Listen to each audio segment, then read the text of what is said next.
नमस्कार दोस्तों, पीडब्ल्यू ज्ञान कोश पर एक बार फिर से आपका बहुत बहुत स्वागत है। दोस्तों, हर एक एस्पिरेंट के दिमाग में एक सवाल हमेशा बना रहता है और जरूर होता है कि यूपीएससी इजी है या टफ है, इसको क्लियर करना कितना आसान है, कितना मुश्किल है।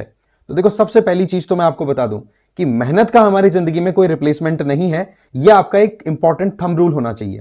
दूसरा, ये जो वीडियो आप देखने वाले हैं, इसमें आपको मोटिवेशन जरूर मिलेगा, बट अल्टीमेटली जो आपको जो कहते हैं ना कि लाइन क्रॉस करने में जो हेल्प मिलेगी वो कंप्लीटली सेल्फ मोटिवेशन से मिलने वाली है। तो ये जर्नी थोड़ी लंबी हो सकती है आपकी, बट अगेन यहां पर आपको मैं कुछ स्टार्ट्स बताने वाला हूं जिसके आधार पर कई मिथ्स हैं वो बर्स्ट होने वाले हैं, जिसके तहत आपको ये क्लियर हो जाएगा कि सच्चाई क्या है यूपीएससी की। क्योंकि हमें पता है कि यूपीएससी प्रीलिम्स का फॉर्म भरने से लेकर फाइनल लिस्ट तक नाम आने के अंदर बहुत सारी स्टेजेस होती है, बहुत सारे लोग हमारे साथ जॉइंट में आते हैं और कुछ लोग जो हैं वो ही क्रॉस कर पाते हैं उस लाइन को। तो उसके पीछे क्या माइंडसेट होता है वो चीज हमारे लिए समझनी जरूरी है और उसी पॉइंट ऑफ व्यू से ये पर्टिकुलर वीडियो बनाया गया है। अब आप देखो कि 2007 से लेकर के अगर आप 2024 तक का हम डेटा उठा करके देखें, आपको क्या दिखाई पड़ रहा है कि 3 लाख से 3 लाख के लगभग फॉर्म फिल किए जाते थे 2007 में, जो कि 2017 में आते आते 10 लाख के लगभग हो गए और 2025 में एक्सपेक्टेशन ये लग रही है कि 14.5 लाख के लगभग बढ़ जाएंगे। बट आपको मैं चीज बता दूं, अब की बार जिस तरीके से फॉर्म फिलिंग का जो प्रोसेस है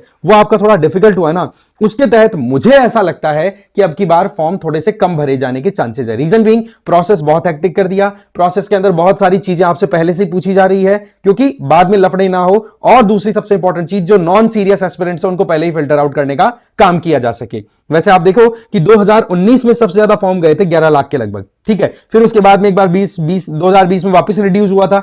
ये जो 2019-2020 में राइज और फॉल का कारण क्या था आपको पता है? कोविड का उस टाइम पे इंपैक्ट आया था एकदम से, ठीक है। एक चीज मैं आपको बता देना चाहता हूं कि यूपीएससी की तैयारी करना चाहते हो तो सबसे पहली चीज तो एक तो देखो, आपको बहुत सॉलिड माइंडसेट के साथ चलना होगा। दूसरी सबसे इंपॉर्टेंट चीज है कि आप फाइनेंशियली कहीं ना कहीं एक ठीक ठाक कंडीशन में है कि घर वाले आप पर डिपेंडेंट नहीं है, आपके ऊपर ताने नहीं आ रहे। एक नॉर्मल बात बता रहा हूं, बाकी देखो ठीक है, आपका जुनून है, आपका जज्बा, आपने सोच लिया कि मुझे यूपीएससी करनी है, आप करें। बट मैं एक जनरल बात बता रहा हूं कि जब आप फाइनेंशियली अच्छी खासी कंडीशन में हैं और आपने सोशल मीडिया से देख करके इन्फ्लुएंस हुए हो कि हाँ मुझे तैयारी करनी है कि नहीं करनी, तो इसमें सिंपल सा ये है कि आप अपनी तरफ से एकदम क्लियर माइंडसेट रखें। क्या प्रोसेस होता है, केवल प्री पास करना ही यूपीएससी क्लियर करना नहीं होता है, पहली चीज। और दूसरा, प्री क्लियर करने के बाद में भी आपको कई स्टेजेस निकालनी पड़ती है। अल्टीमेटली आपका जो कैरेक्टर है वही आपका सपोर्ट करता है। तो ये चीज आपको समझ लेनी है और आपका फैमिली बैकग्राउंड जो है वो थोड़ा सा सेटल्ड होना, तब आप इसके ऊपर अच्छे से काम कर पाएंगे। अदरवाइज पहले एक छोटा आइलैंड तैयार कर लो, ठीक है। आइलैंड का मतलब छोटा कोई जॉब अपने हिसाब से, वो जॉब लेकर के फिर यूपीएससी की तैयारी करोगे तो आपको एक्स्ट्रा टाइम और देती है फिर आपको गवर्नमेंट, राइट। तो वो आपके ऊपर है, आप किस तरीके से तैयारी करना चाहते हैं। बट अगेन यहां पर हमारा जो पॉइंट है कि यूपीएससी कितना ईजी है वो समझो। फॉर्म भरने वाले लाखों की संख्या में है, बट प्रीलिम्स में एक्चुअल में अपीयर होने वालों की संख्या अगर आप देखोगे तो ज्यादा नहीं मिलेगी। 40 से 50% लोग ही जिन्होंने फॉर्म भरा था, उसमें से 40 से 50% लोग ही प्रीलिम्स में आ रहे हैं। और प्रीलिम्स क्लियर करने की अगर बात आए तब वहां पर आपको एक्चुअल में यहां पर चाहे फिगर 5 लाख से ऊपर दिखाई पड़ रहा है पिछले 3-4 सालों का, है ना। यहां पर एक्चुअल में कंपटीशन आपका ज्यादा लोगों के साथ नहीं है, वो 90,000 से लेकर के सिर्फ 1 लाख लोगों के बीच में मेन कंपटीशन है। और उनमें से भी जो सीरियस होते हैं, सीरियस का मतलब समझना आप यहां पे कि जो लोग बिल्कुल डेडिकेशन से अपनी तैयारी कर रहे हैं, जिनके बेसिक्स बिल्कुल क्लियर है, जिनको आइडिया है कि किन टॉपिक्स को मुझे पढ़ना है, किनको नहीं पढ़ना, वो जो सारी चीजें है ना, वो करने वाले लोगों की संख्या यहां पर फिर बाद में और रिड्यूस हो जाती है और वो फिगर पहुंच गया आपका लगभग 30,000 के लगभग, मोटा मोटा। तो एक्चुअल में जो सीरियस कंपटीशन है वो आपको मिलेगा 25 से 30,000 एस्पिरेंट्स के बीच में। बाकी जो है उनके अंदर आप देखोगे कि कुछ ना कुछ कमियां अभी भी बनी रह रही हैं। तो सबसे पहली चीज तो कि आपका फाउंडेशन बहुत ज्यादा स्ट्रांग होना जरूरी है। आपके अंदर एक मेंटल क्लैरिटी होनी जरूरी है कि हाँ भाई मुझे कहां पर कितना एफर्ट डालना है, राइट। और इसमें सबसे इंपॉर्टेंट हेल्प आपके कर जाते हैं, एक तो प्रीवियस ईयर क्वेश्चन पेपर्स आप देखें, साथ ही साथ आपके पास में कंसाइज मटेरियल हो स्टडी के लिए, और इसके साथ में सबसे इंपॉर्टेंट चीज हो जाती है कि एक ऐसा इंडिविजुअल आपकी लाइफ में हो, समझना इस बात को, ऐसा इंडिविजुअल आपकी लाइफ में हो जो कि आपको सही गलत का पता बता दे कि ये देख कि यहां पे एफर्ट आप डाल रहे हो, यहां पे थोड़ा आप कम कर सकते हैं, यहां पर थोड़ा आप ज्यादा डाल सकते हैं, राइट। इसका मतलब मैं सिंपल सी बात कर रहा हूं एक मेंटर की, जो कि आपको गाइड कर सके। और यूपीएससी में सबसे बड़ा चैलेंज जो आता है ना, जो मैं खुद अच्छे से बहुत लोगों से इंटरेक्ट करके एक्सपीरियंस कर चुका हूं, कि वहां पर बिना डायरेक्शन के लोग किताबें उठा के पढ़ना स्टार्ट कर देते हैं, अंधाधुंध पढ़ाई करना स्टार्ट कर देते हैं, ज्ञानी बनने की दौड़ में लग जाते हैं बजाय कि कंपटीशन को क्रैक करने में। तो आपको ज्ञानी बनने की बजाय मेरा यह मानना है कि हमें कंपटीशन की नब्ज को समझना होगा, और नब्ज को समझने के लिए गुरु आपकी सहायता कर सकता है। और गुरु को आजकल हम इस पॉइंट ऑफ व्यू से अगर देखें जहां पर वो हमारी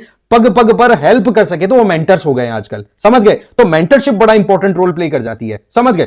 तो यहां पर सबसे इंपॉर्टेंट बात, एक तो कंपटीशन लाखों की संख्या में नहीं है, हजारों की संख्या में, नंबर 1। नंबर 2, आपके अंदर माइंडसेट एकदम क्लियर है कि मुझे क्या पढ़ना है, किस तरीके से स्कोर करना, मेरी क्या स्ट्रेंथ है, मेरी क्या वीकनेस है। आप डेफिनेटली प्रीलिम्स क्लियर करके मेंस के अंदर जरूर अपीयर करेंगे, और मेंस में जब अपीयर करोगे तो कंपटीशन आपका आ गया 15,000 के अंदर अंदर, समझ गए। अब इन 15,000 लोगों के बीच में जो कंपटीशन होगा ना, this is the real competition. और यहां पर आपको एक कहते ना कि अच्छी खासी अंडरस्टैंडिंग डेवलप करनी है, और फिर आपको यहां पर रिप्रोड्यूस करने अपने खुद के आइडियाज। देखो प्री और मेंस में डिफरेंस क्या है, प्री फिल्ट्रेशन का काम कर रहा है। आप खुद देखो कि लाखों की संख्या को जस्ट 10-15,000 के अंदर कन्वर्ट कर दिया, सिंपल, कुछ ही नहीं किया, इतना सा, राइट। बट अगर आप अपने माइंडसेट को एकदम क्लियर करके चल रहे हैं कि भाई मुझे तो मेरी एक सीट से मतलब है, और दूसरा सबसे इंपॉर्टेंट चीज कि एक्चुअल में कंपटीशन 5-7 लाख 15-20 लाख के बीच में नहीं है, कंपटीशन सिंपल सा है 1 लाख से अंदर अंदर लोगों के बीच में। ये वो लोग हैं जिन्होंने सिलेबस को क्रैक किया है, क्रैक का मतलब डिकोड कर लिया, समझ लिया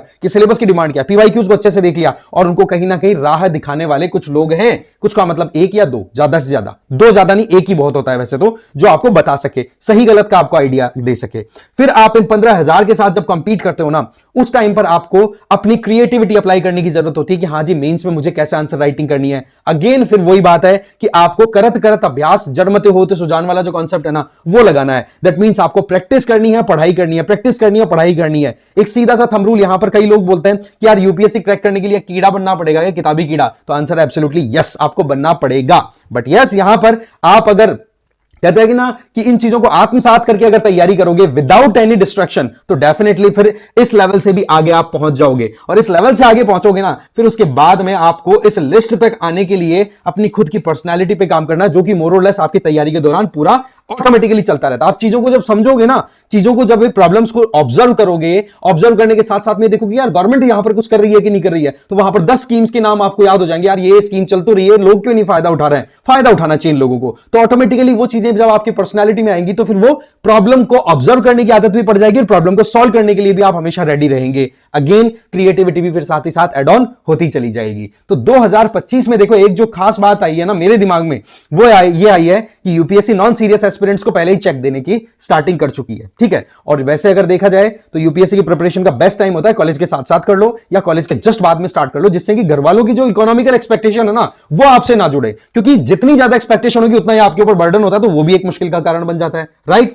फिर बाद में बात आती है कि फर्स्ट अटेम्प्ट में कितनों का होता है, सेकंड में कितनों का होता है, ये ऑलरेडी मैं प्रीवियस वीडियोस में बता चुका हूं आपको। बट यहां पर आपको समझना होगा कि जो लोग रिपीट करते हैं, अब अगर हम मोटा मोटा पिछले 4 सालों का देखा जाए ना, एवरेज एक इंडिविजुअल अपनी लाइफ में यूपीएससी की प्रिपरेशन करता है तो मैक्सिमम 4 अटेम्प्ट तो वो दे ही लेता है। उसके बाद में तो फिर वो बहुत रेयर होता है कि 5वां 6ठे अटेम्प्ट तक कोई पहुंचे, या तो तीसरे चौथे में क्लियर हो जाता है, या फिर वो हाथ जोड़ लेते हैं कि बहुत हो गया भाई, उम्र मेरी निकल रही है। बट मैं आपको एक चीज बता देता हूं कि यहां पर जिन लोगों के पास में 4 रिपीटेशन का जो एक कहते हैं ना कि कुछ ना कुछ फ्रेशर्स के दिमाग में आता है, यार ये तो पुराना आदमी है, इसको तो बहुत कुछ आता होगा बहुत ज्यादा। बट यहां पर आपको एक चीज समझनी है, फ्रेश इंडिविजुअल के ऊपर प्रेशर नहीं होता, बिल्कुल क्लियर माइंडसेट के साथ आता है, और वो अभिषेक शर्मा की तरह बिल्कुल सोटे मारता है फिर इंग्लैंड के जिस तरीके से। और वहीं पर रोहित शर्मा जैसे इंडिविजुअल जिनके पास में एक्सपीरियंस है, वो एक्सपीरियंस के बर्डन को याद कर करके और अपने जो क्रिकेटिंग शॉट्स हैं वही भूल जाते हैं। एग्जैक्टली वही चीज यहां पर भी एप्लीकेबल होती है कि एक्सपीरियंस्ड इंडिविजुअल पे प्रेशर भी ज्यादा होता है, खुद का दिया हुआ लोड भी ज्यादा होता है, जबकि फ्रेशर जो होता है ना वो बिल्कुल फ्री हैंडेड, चलो ठीक है यार होगा जो देखा जाएगा, पहली बार खेल रहे हैं, 2 धड़े जितने दिन है,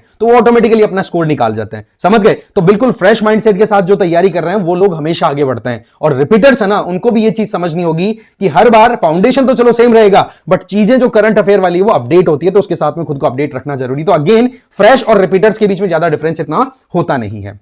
फिर बात आती है कुछ इंपॉर्टेंट टॉपिक्स की, हमें क्या पढ़ना है। जब देखते हैं अखबार पढ़ना शुरू करते हैं, पहली बार तो यूं लगता है यार पूरा अखबार इंपॉर्टेंट है, उसके अंदर हमने 7 से 8 घंटे लगा दिया। अरे भाई 7-8 घंटे आप न्यूज़पेपर में लगा दोगे तो दोस्तों फिर पढ़ाई क्या करोगे।